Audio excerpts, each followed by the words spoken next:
Hi everyone, this is Dr. DeWitt, and I'm going to do a little demonstration here of how to write a four-part chorale when you have been given only the bass line. Previously, we've been given the bass and the soprano, and we filled in the alto and the tenor. Now we get to come up with our own soprano melody, and it can be a little challenging, so I want you to think about maybe simplicity is the best way to go here at the beginning. And we're going to write a soprano melody, but I'm going to stay away from too many skips just because I don't want to cause issues regarding spacing or skips, okay?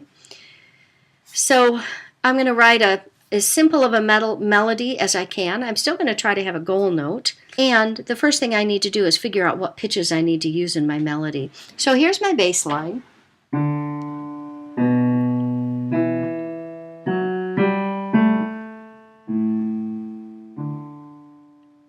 And I do have figured bass symbols underneath this bass line. My first chord is 6, indicating a 6-3 chord.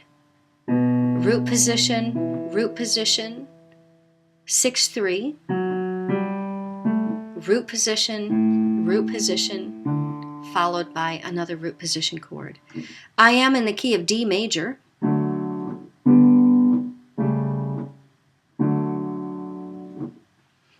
Let's go ahead and fill in then our pitches that are part of our chord.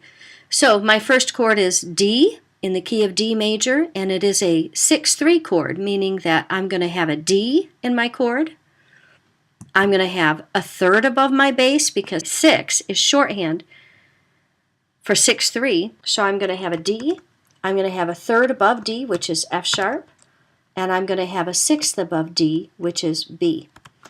So this chord, when I stack all three of these pitches in thirds, is actually a B, D, F sharp chord. B, D, F sharp, which is a 6 chord in my key. So I'm just going to go ahead and put my Roman numeral in, 6-6. My next chord is a root position chord. My bass pitch is B, so this is actually another 6 chord, B, D, F sharp. Doubling could be different in each of these chords. With my 6 chord, I want to try to double the soprano. I could double the bass if I need to. My next chord is an E chord. I've got an E in my bass, and I have no Roman numeral symbols there, so this is going to be an E, G, B chord, which in the key of D minor is a minor 2, E, G, B. Now I have an F sharp. F sharp again, I have 6 in my figured bass, indicating 6-3. So this chord is going to have an F sharp in it. It's going to have a 3, a third above F sharp, which is A, and it's going to have a sixth above F sharp, which is D. So I have F sharp, A, D. If I stack this in thirds, I end up with D, F sharp, A. Well, this is just a 1 chord, isn't it? 1-6. My next chord, my bass line is A. I have no Roman numeral symbols, so my pitches are going to be A, C sharp, E. And in the key of A major, A, C sharp, E is a 5 chord. So I'm just going to type that in.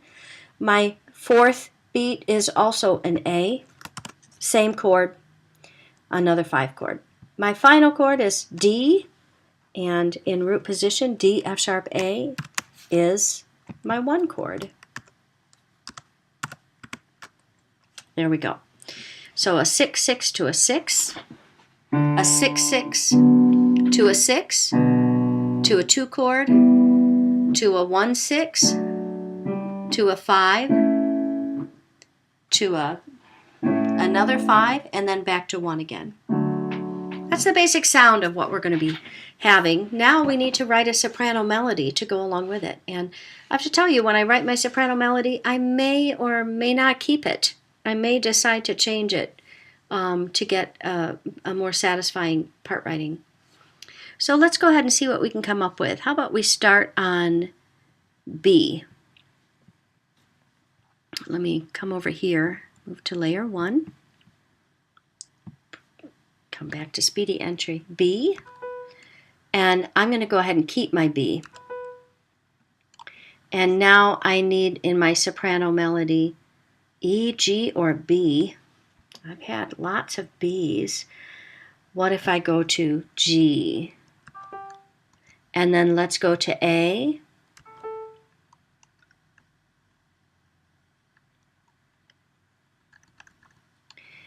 And I'm going to risk something and try that. It is a risk. Let's see what happens if I go E to C sharp to D at the end, just because I want to see if I can do it. There we go. So now I have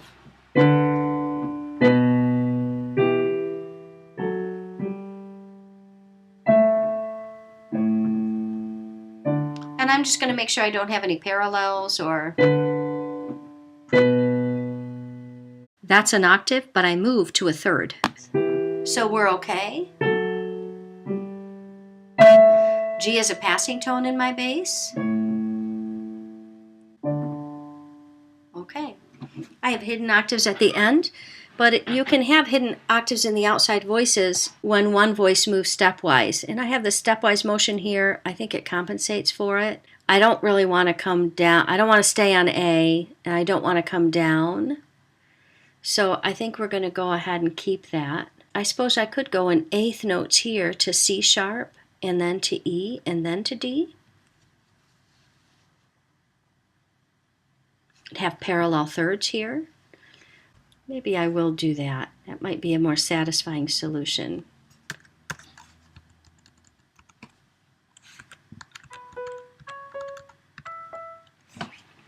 So now my bass line looks like this. Parallel thirds.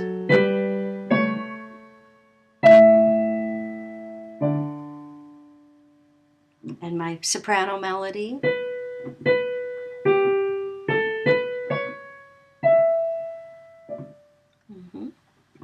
I think that's all right. Let's see what we can do with this now. So I have a 6/6. If I double my soprano with my tenor, let's try it. Double my soprano with my tenor voice here at the very beginning.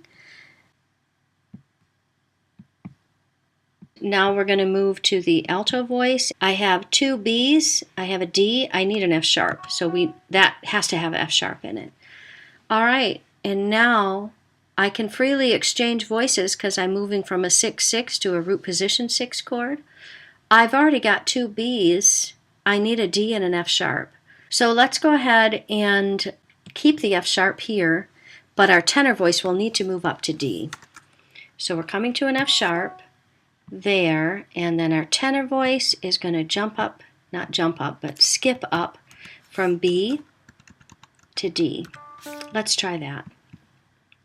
Notice one thing I didn't do is I don't have a whole lot of room in here, but I'm not so spaced out that I'm going to run into spacing issues. I have to be a little bit careful here, but I feel like I'm going to be squished together here, so in beat 3 of my first measure, so I think I'm going to be all right.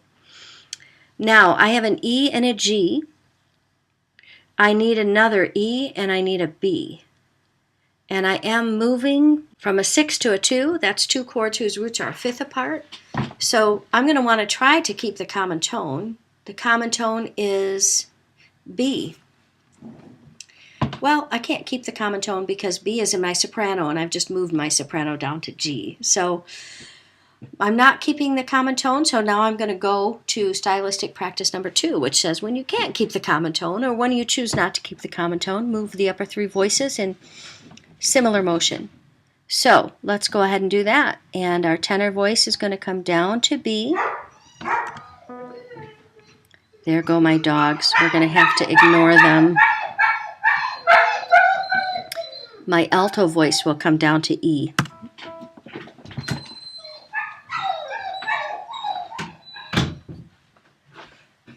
If you're concerned about my dogs, you don't need to be. My husband just came home, so they are going a little crazy. All right, so I do have two E's, I have a G, and I have a B. I do want to be careful when I move to my next chord because I have E to B, which is a fifth. I can't have a fifth here. I'm not going to because this is a D, F sharp, A chord. It doesn't make a fifth. So I do have an octave here, E to E. I can't continue up to F sharp here. I have to be aware of that. I don't want 2 octaves in a row. So let's go ahead and see what we can do about that. I'm moving from 2 to a 1-6. I want to follow my doubling rules, which is double the soprano if I can. I feel the need to bring this E down to D because I have an octave here and I want to move that in contrary motion. My bass E comes up to F sharp, so I'm going to bring my alto E down to the D, and I think that works. So let's try it. Put that in there, my alto D.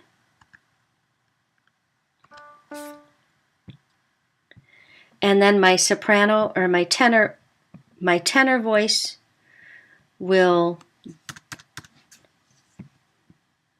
be able to double the soprano by coming down to A. So let's bring my tenor voice down to A.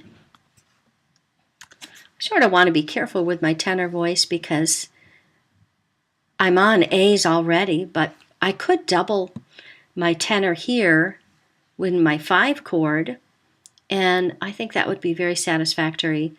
And then I could have E here. So I think it can work this way. So I've got my 1-6. Let's just double check to make sure that my motion looks good. E to E, and there's a 6th, E to G, and I am moving in parallel thirds, which is quite lovely. This is also a passing tone. I've created that passing tone in the soprano voice, so I'm going to go ahead and put PT there for passing tone. Now we're on to our 5 chord. I'm moving from a 1-6 to a 5. While those roots are a fifth apart, I am going to try to keep a common tone if I can.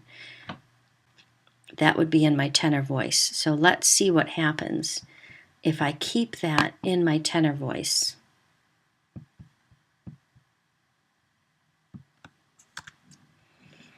If I keep it in my tenor voice, then I'd have 2 A's, I'd have a C sharp, this would have to go to E. And I think I have an issue if I do that.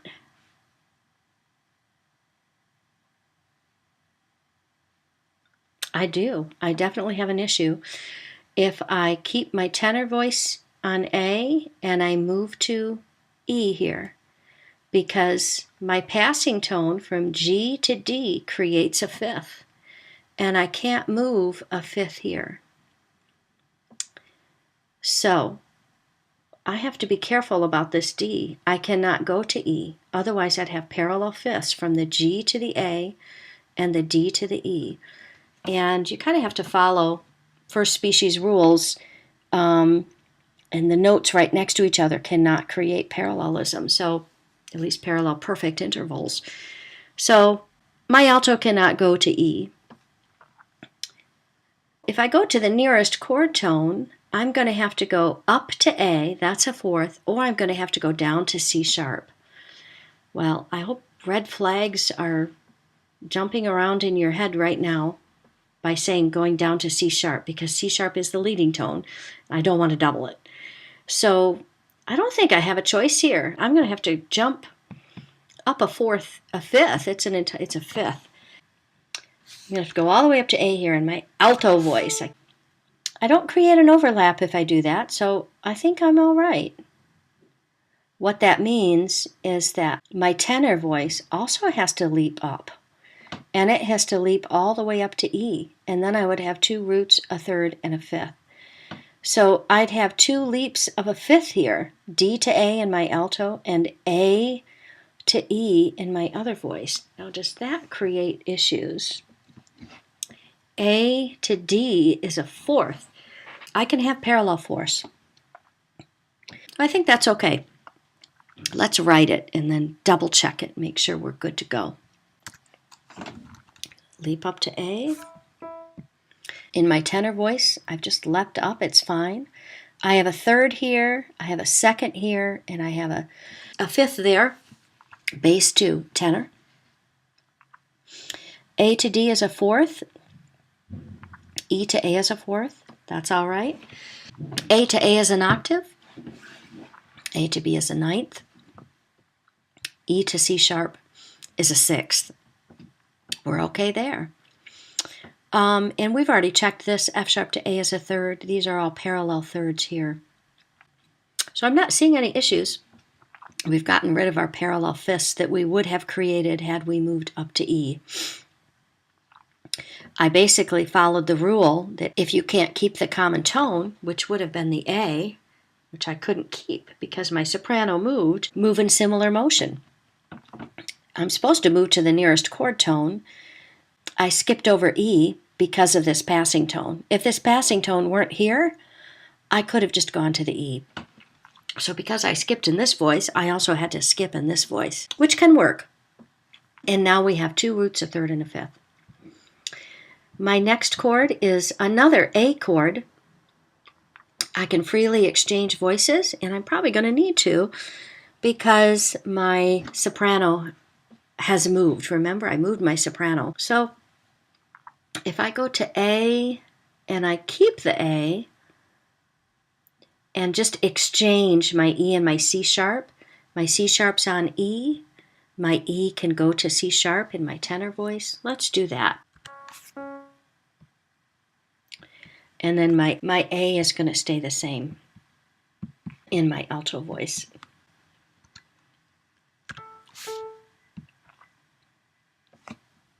Well, I don't want to do this because I don't want to descend a triad, but I can. There's nothing wrong with it. I feel like my tenor line has become a little bit skippy. Here's my tenor line.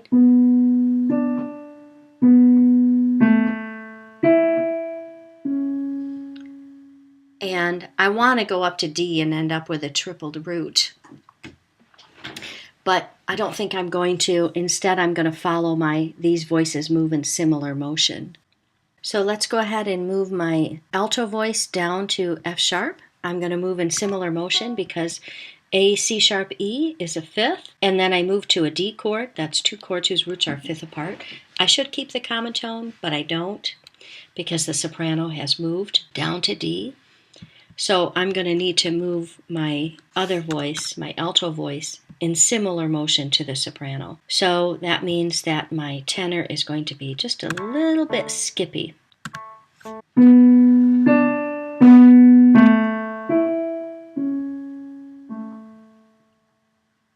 Not sure what else to do about it because I needed to avoid parallels there. So I think we're just going to have a skippy tenor line. The rest of it is very smooth.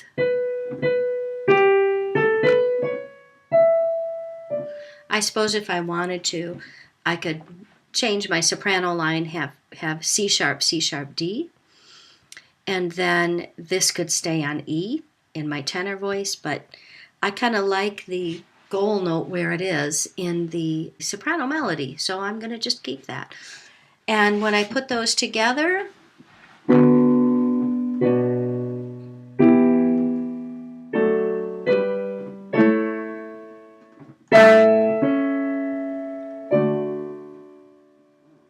all right. Next thing I'm going to do is I'm going to make sure things are doubled correctly. So in my sixth chord, I've doubled my soprano, and I have a D and an F sharp. In my second sixth chord, which is root position, I've doubled my bass, and I have a D and an F sharp. My two chord, I've got two roots, a third and a fifth. My 1/6, I've got a doubled soprano. So 1/6, I've got two A's. My soprano is doubled, and I have a D and an F sharp. My 5 chord, two roots, two A's. I have a third and a fifth. And my other 5 chord, two roots, a third and a fifth. And my final chord, two roots, a third and a fifth. So I think doubling is good. I've got all the correct pitches here. Next thing I'm going to do is I'm going to check for parallels. And when I check for parallels, because I've written my soprano line, I have to check everything. I have to check bass to tenor, bass to alto, bass to soprano. I think I've already checked that one, but we'll check it again. Tenor to alto, tenor to soprano, and then finally alto to soprano. So let's do these. And I'm just going to go ahead and play them while I go along. And we're going to stop on every fifth or octave. That's a sixth, 3. There's a fifth, and I don't move to another fifth, I move to a third. There's another fifth, and I move to a third. That's good. And then finally, one more fifth. Bass to tenor looks pretty good. Next one that we're going to check is bass to alto. So bass to alto, D to F sharp is a third. There's a fifth right there. I move in contrary motion though, so that comes into an octave. I have to make sure I don't have another octave, and I don't. I have a sixth. Now there's a fifth there from my passing tone to the alto. So that's what we were running into an issue with. And I don't move to another fifth. I move to an octave, which I think is a good solution there. And then I have one more octave. That's actually 2 octaves apart. And then my final bass to alto is a third. So bass to alto, we're going to call you good. Bass to soprano is next. We checked this, but let's just check it again. There's an octave. I played a wrong note. Moves to a third, another third, third, third, a fifth that comes into an octave. So bass to soprano, you are awesome. Tenor to alto. There's a fifth.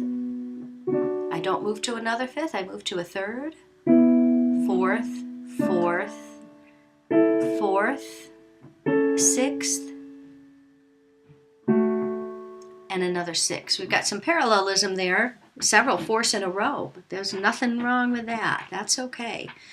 I'm going to call my tenor to my alto good. Tenor to soprano.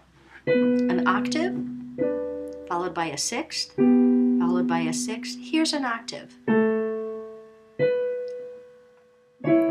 But it moves to a sixth, and then to a third, and then to a fourth. So that is good.